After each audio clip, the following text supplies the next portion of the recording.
BBC বাংলার সান্ধ্য অধিবেশন প্রবাহতে আপনাদের স্বাগত। আজ আপনাদের সাথে লন্ডন স্টুডিও থেকে আছি মানসী বড়ুয়া। বাংলাদেশের সর্বশেষ গুরুত্বপূর্ণ আপডেট সংবাদে আপনাকে স্বাগত। শুরুতেই সংবাদ শিরোনাম, পরে বিস্তারিত। প্রথমেই জানাবো আমাদের হাতে থাকা সর্বশেষ গুরুত্বপূর্ণ সবথেকে তাজা আপডেট সংবাদ। বিএনপির কার্যালয়ে আওয়ামী লীগের হামলা, আহত ৪। নোয়াখালীর হাতিয়ায় মারামারির মামলায় আসামিকে গ্রেপ্তারকে কেন্দ্র করে বিএনপির কার্যালয়ে ভাঙচুর, অগ্নিসংযোগের অভিযোগ উঠেছে নিষিদ্ধ আওয়ামী লীগের নেতাকর্মীদের বিরুদ্ধে। এ বিষয়ে খুবই গুরুত্বপূর্ণ সংবাদ জানাবো, সঙ্গেই থাকুন।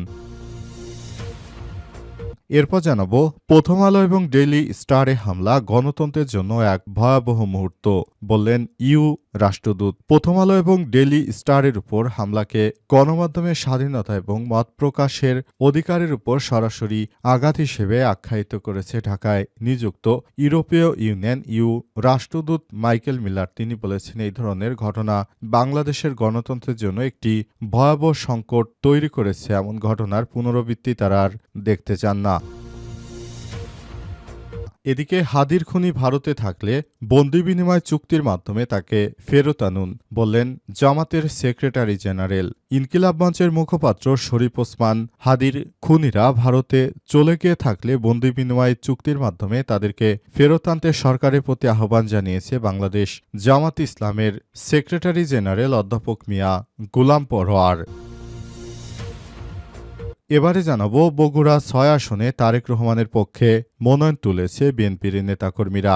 বগুড়া ৬ আসনে বিএনপির ভারপ্রাপ্ত চেয়ারম্যান তারেক রহমানের পক্ষে মনোনয়ন ফরম তুলেছে দলের নেতাকর্মীরা। আজ বেলা 12:30টার দিকে বগুড়া জেলা প্রশাসক ও জেলা রিটার্নিং কর্মকর্তা তৌফিকুর রহমানের কাছ থেকে তারেক রহমানের পক্ষে জেলা বিএনপির সভাপতি রেজাউল করিম বাদশাহ মনোনয়নপত্র গ্রহণ করেন। এবং সর্বশেষ জানাবো ভুয়া সরকারি ওয়েবসাইটের ফাঁদে হাজারো নাগরিকের ব্যক্তিগত তথ্য ফাঁস। বিদেশে পড়াশোনা, চাকরি কিংবা ব্যবসায়িক প্রয়োজন সরকারি নথি সত্যায়নের জন্য অ্যাপোস্টিল সেবায় আবেদন করতে গিয়ে গুরুতর ঝুঁকিতে পড়েছে 1100 জন নাগরিক। সরকারি সেবার আদলে তৈরি একাধিক নকল ওয়েবসাইটে জমা পড়েছে তাদের জাতীয় পরিচয়পত্র, পাসপোর্ট, বিয়ের সনদ, শিক্ষা সনদ, ট্রেড লাইসেন্স এবং ব্যবসায়িক চুক্তিপত্র সহ অত্যন্ত সংবেদনশীল তথ্য। এসব তথ্য কোনো ধরনের অনুমোদন ছাড়াই ইন্টারনেটে উন্মুক্ত অবস্থায় দেখা যাচ্ছে, যা ডিজিটাল নিরাপত্তা এবং সরকারি সেবার বিশ্বাসযোগ্যতা নিয়ে প্রশ্ন উঠেছে। প্রিয় দর্শক, এতক্ষণ শুনছিলেন সংবাদ শিরোনাম, এবারে বিস্তারিত। তবে তার আগে বন্ধুরা অনুরোধ থাকবে, এই সংবাদটিতে একটি লাইক দিন। এই চ্যানেলে আপনি নতুন হয়ে থাকলে আমাদের সংবাদটি দেখতে দেখতে চ্যানেলটি সাবস্ক্রাইব করে রাখুন। কমেন্ট করে বন্ধুরা আপনার মূল্যবান মতামত জানিয়ে দিন আপনি বিশ্বের কোন দেশ থেকে বা বাংলাদেশের কোন স্থান থেকে আমাদের সংবাদটি দেখছেন এবং শুনছেন। আর বন্ধুরা, সংবাদটি আপনার সোশ্যাল মিডিয়া ফেসবুকে শেয়ার করে বন্ধুদেরও দেখার সুযোগ করে দিন। গাজা যুদ্ধে আপনি যদি নিরীহ ফিলিস্তিনিদের ভালোবেসে থাকেন, কমেন্টে ইয়েস লিখে বিশ্ববাসীকে জানিয়ে দিন। এবারে বিস্তারিত। বিএনপির কেন্দ্রীয় কার্যালয়ে আওয়ামী লীগের হামলা, আহত ৪। নোয়াখালীর হাতিয়ায় মারামারির মামলায় আসামিদেরকে গ্রেপ্তারকে কেন্দ্র করে বিএনপির কার্যালয়ে হামলার অভিযোগ উঠেছে কার্যক্রম নিষিদ্ধ আওয়ামী লীগ নেতাকর্মীদের বিরুদ্ধে। এই ঘটনায় বিএনপি এবং এর অঙ্গ সংগঠনের ৪ নেতাকর্মীকে কুপিয়ে এবং পিটিয়ে আহত করার অভিযোগ উঠেছে। আজ সন্ধ্যার দিকে চরকিং ইউনিয়নের ৬ নম্বর ওয়ার্ডের ভৈরব বাজারে এই ঘটনা ঘটে। হাতিয়ার থানার ওসি মোহাম্মদ সাইফুল আলম জানিয়েছেন, স্থানীয় বাসিন্দাদের সূত্র থেকে জানা গেছে চরকিং ইউনিয়নের ব্রিজবাজার এলাকা আধিপত্য বিস্তার নিয়ে স্থানীয় আওয়ামী লীগ ও বিএনপির সমর্থকদের দুটি পক্ষের মধ্যে বিরোধ চলে আসছিল।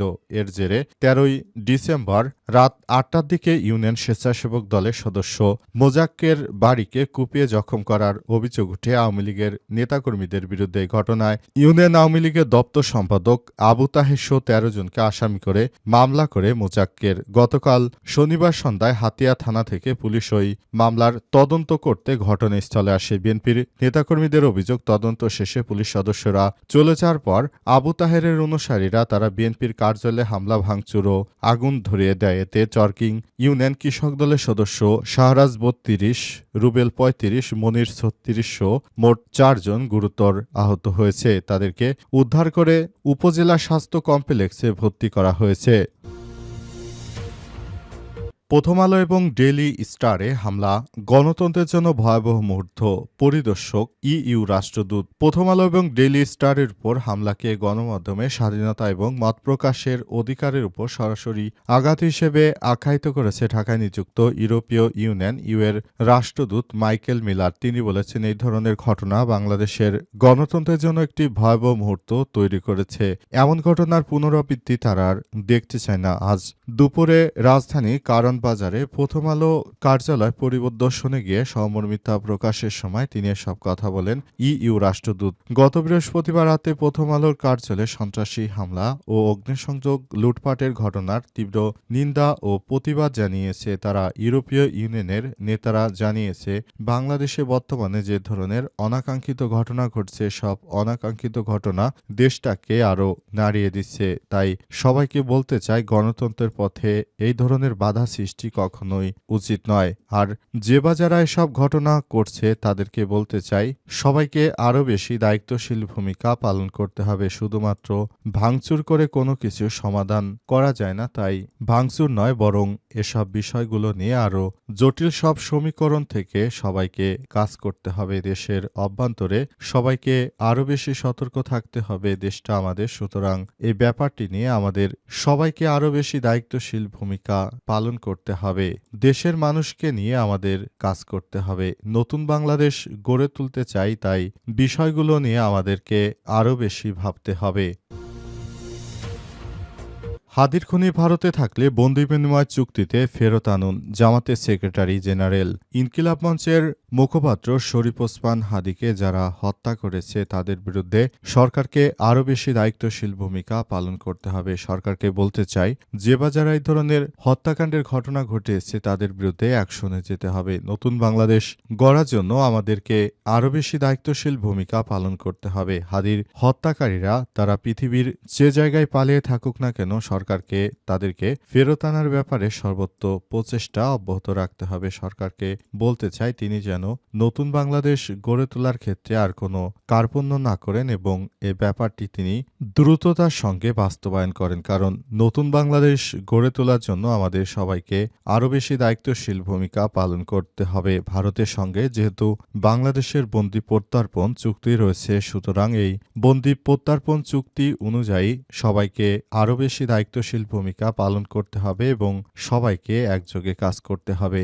নতুন বাংলাদেশ গড়ে তোলার ক্ষেত্রে আমাদের নিজেদের মতো করে সবকিছু করতে হবে এবং দেশটা যেহেতু আমাদের, সুতরাং আমাদেরকে সব বিষয় নিয়ে ভাবতে হবে। দেশের মানুষ এখন অনেক বেশি সচেতন। তারা চায় ওসমান হাদি হত্যার বিচার হোক। এজন্য সরকারকে ভারতের সঙ্গে সেই বন্দি প্রত্যর্পণ চুক্তি অনুযায়ী কাজ করতে হবে এবং নতুন বাংলাদেশ গড়ে তোলার ক্ষেত্রে কেউ যেন আর এভাবে বাধা দিতে না পারে, সে ব্যাপারটি নিয়ে সরকারকে আরও বেশি দায়িত্বশীল ভূমিকা পালন করতে হবে বলে মন্তব্য করেছেন বাংলাদেশ জামাত ইসলামের সেক্রেটারি অধ্যাপক মিয়া গোলাম পরোয়ার। আজ রাজধানীতে এক সমাবেশে তিনি এসব কথা বলেছেন। এরপর তিনি দেশবাসীকে সব বিষয় নিয়ে আরও ধৈর্য ধারণ করার জন্য জামাত ইসলামের পক্ষ থেকে আহ্বান জানানো হয়েছে। ভাঙচুর কিংবা জ্বালাও পোড়াও কোনো কিন্তু সবকিছু আসলে সমর্থনযোগ্য বিষয় নয়। তাই সবাইকে সব বিষয় নিয়ে আরও বেশি ধৈর্য ধারণ করতে হবে। বগুড়া ৬ আসনে তারেক রহমানের পক্ষে মনোনয়ন তুলেছে বিএনপি।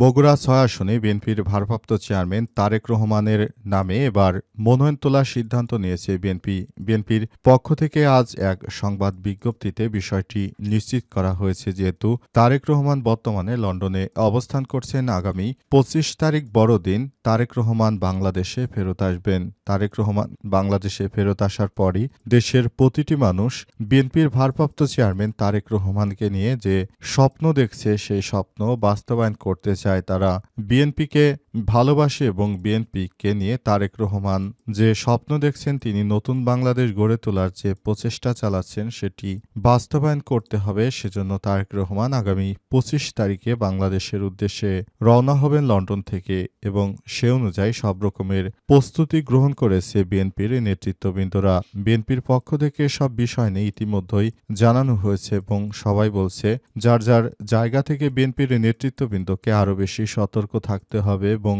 আরও বেশি দায়িত্বশীল ভূমিকা পালন করতে হবে। তা না হলে দেশের অভ্যন্তরে যে সমস্যা সৃষ্টি হয়েছে সব সমস্যা মোকাবেলা করার জন্য তারেক রহমান তিনি সবথেকে জনপ্রিয় ব্যক্তিত্ব, সুতরাং তাকে সব বিষয় নিয়ে আরও বেশি দেখভাল করতে হবে এবং আরও বেশি ভূমিকা পালন করতে হবে। তারেক রহমান তিনি বাংলাদেশটাকে নতুনভাবে সাজাবেন, সেই প্রত্যাশা সবার, আর সেই প্রত্যাশার জায়গা থেকে সবাই তারেক রহমানের প্রতি এমন আরও বেশি সবার চাওয়া পাওয়া।